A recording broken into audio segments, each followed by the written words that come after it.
our water comes from the Colorado River, and it's high in salinity. And the salinity gets into the aquifers of the county in the southwestern region, and already it exceeds what the San Diego Water Quality Board will allow.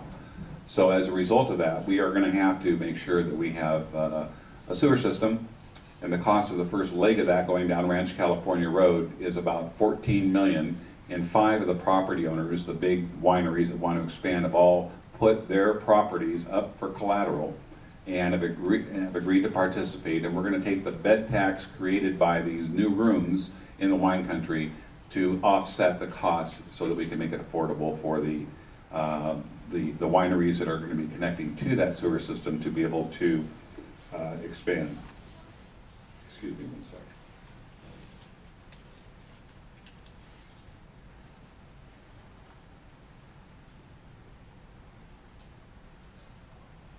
Okay, infrastructure.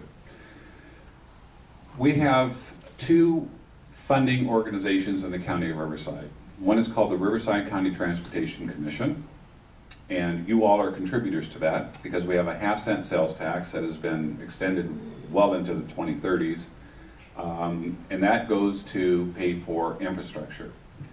And many projects have been in the pipeline for years. You should only know what you have to do to get a project approved. I mean, I started working on Highway 79 widening when I first got elected to the Board of Supervisors, and we took $20 million in a federal grant. And the final leg of it is finally getting under construction now, 8 years later. So it shows you how long it takes to get projects off the shelf and get them built. Well, the Commission has a number of projects now that are coming to fruition. And it's good because once they go out to build, we're creating, again, more jobs. And the biggest, of course, is the 91 expansion project. It's a $1.5 billion project that is going to unleash the bottleneck that happens at the 91-15 interchange and traffic going through the Corona area. We're looking at the Mid-County Parkway, we're looking at the extension of Highway 79. A number of overpasses throughout the county are being done. You're looking at Newport Road, you're looking at Clinton Keith Road, the French Valley Interchange in Temecula. Over $1 billion worth of projects that are funded, by the way, funded. And then we have our Transportation Uniform Mitigation Fee, and that's a fee that developers pay that is assessed on commercial, industrial, and residential properties. It's about $10,000 a home. And we had discounted it to try to see if we could instill some development coming through the county. And while it did give us some additional development, it really wasn't that productive. I mean, the economy has just hit really hard. And so we have phased out that fee effective next month. It goes back to full fee, $10,000. We discounted it for a couple of years by 50% to see if we could somehow instill some synergy in development, but it was not that successful.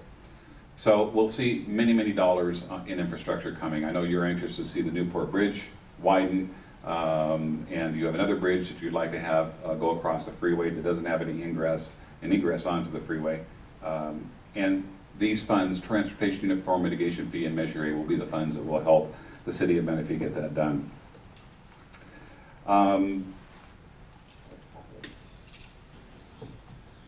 Let's see, parks.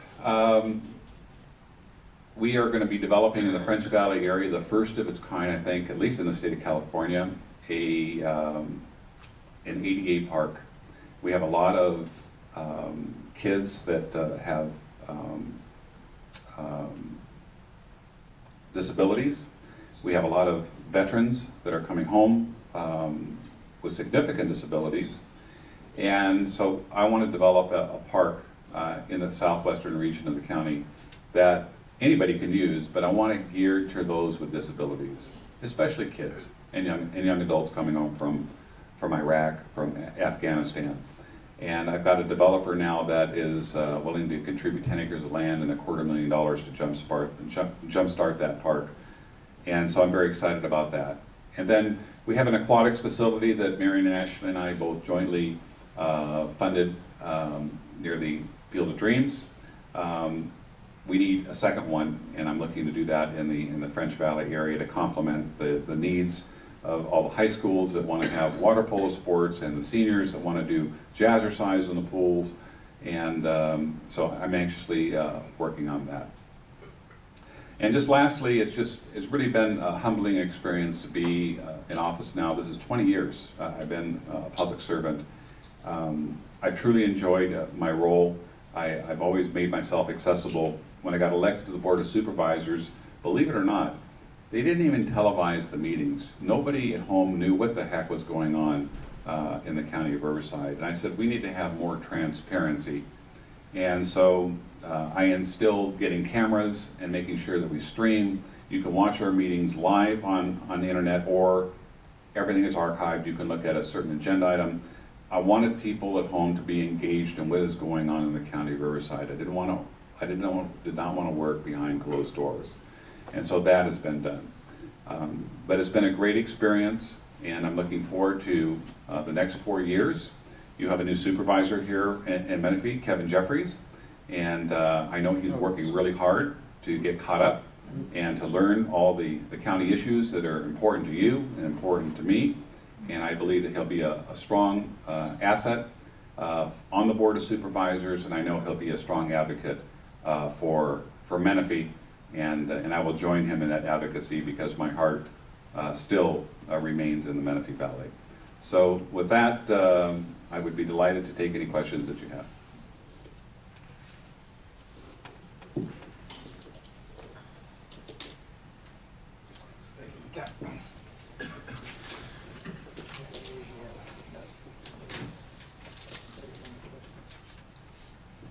Okay, it's been my experience that most supervisors, including yourself, pay more attention to the wishes of developers than the concerns of the current residents of the area. Two examples are Liberty Quarry, where most of the people supporting it were shipped in, and the developments in Lakeview, Nuevo, Juniper Flats area. For the villages of Lakeview, the vast majority of the supporting letters were solicited from Moreno Valley, Paris, Temecula, and other areas distanced from Nuevo.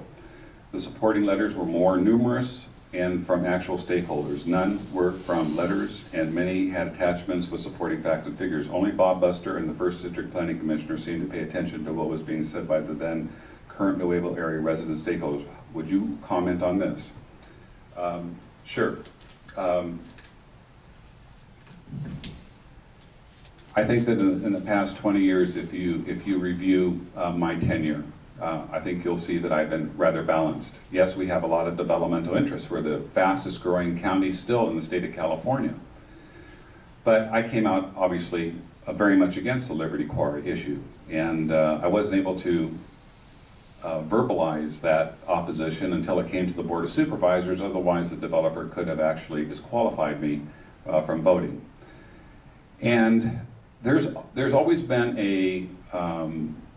an unwritten rule on the board. When you have a county our size, we're the size of the state of New Jersey, 7,300 square miles.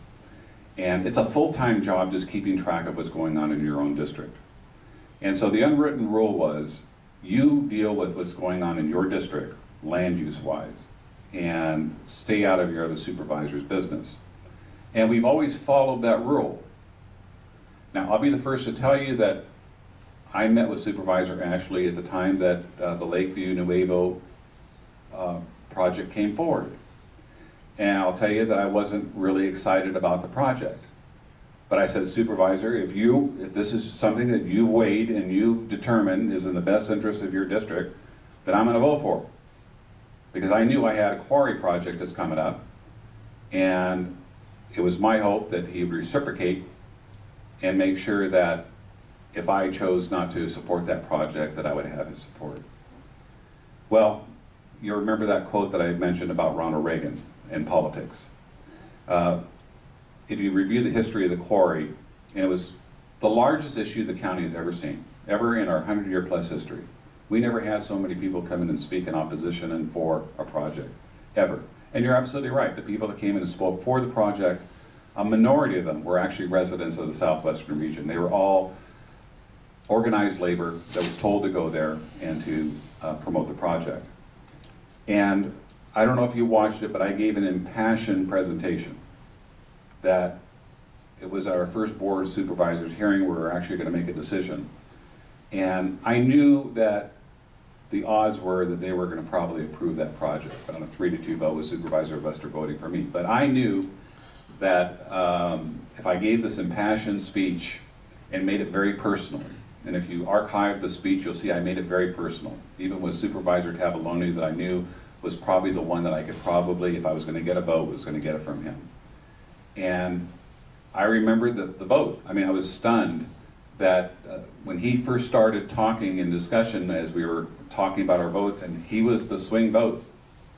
And he said, I've given this a lot of thought, and I just got to say that I can't support the project. There's too many uncertainties. Well, the audience went crazy. You know, we thought we won. You know, the issue is over, right?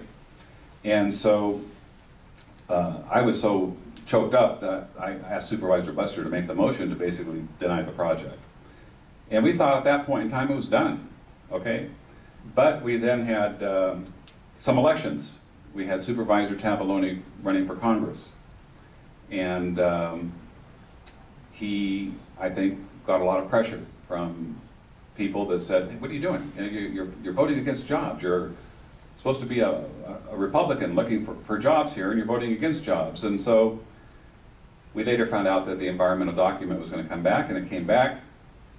And lo and behold, Supervisor Tavoloni flipped and voted for the EIR, which allowed Granite to come back in with a modified project that would be covered under the CEQA document that was approved by the Board of Supervisors. Now, we saw what was going to come next. We knew, because we all thought, many of us, that John Tavoloni was going to get elected to Congress, and there was this rush by Granite to get this project before the Board of Supervisors to get it approved before he went. Because if John Tavoloni got elected to Congress, Governor Brown would be appointing his appointee, in all likelihood, would be appointing somebody that is a little bit more sensitive to the environment than if a John Tavoloni or a Republican replacement were there.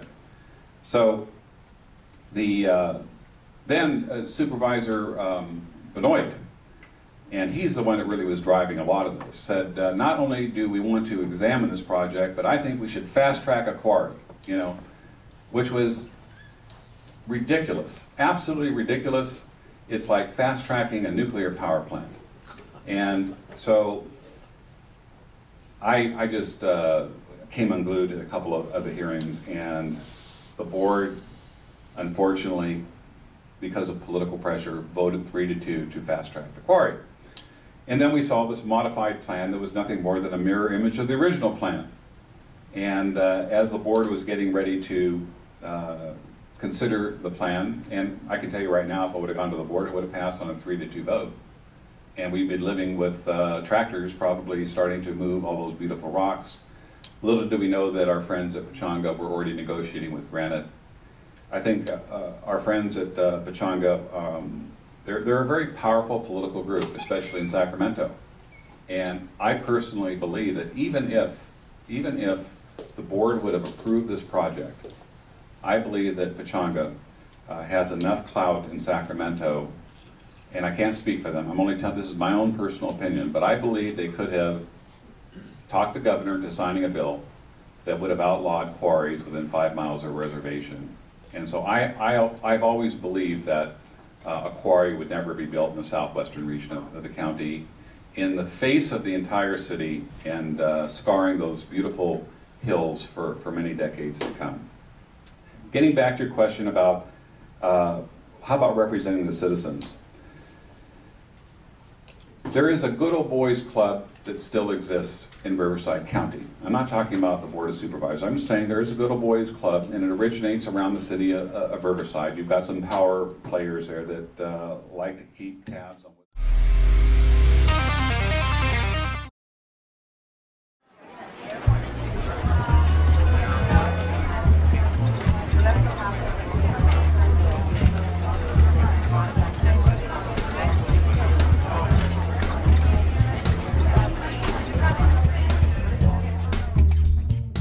At Eversocial, we really wanted to create a small business that was for small businesses.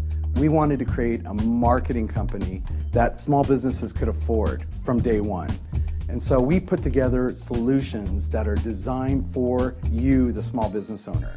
What sets us apart is a lot of companies out there say they'll do your social media for you, but all in reality they're doing is taking your information that you provide and they're just putting it up for you. At EverSocial, we actually create the content for you. We literally take on your business as if it's our own. We think like the business owner. That's what makes us absolutely unique. When we were thinking of the idea behind EverSocial, it was really a lot of work because we wanted to create something that everybody could use. Today, most agencies out there are not affordable for small business owners. I know as a small business owner for over 20 years, I've always wanted to be able to access creative talent, design talent that the big guys use. We're very passionate about not just our social media and not just our business. We're very passionate about yours. At EverSocial, we have talented writers, graphic designers, branding specialists, video and photo production services.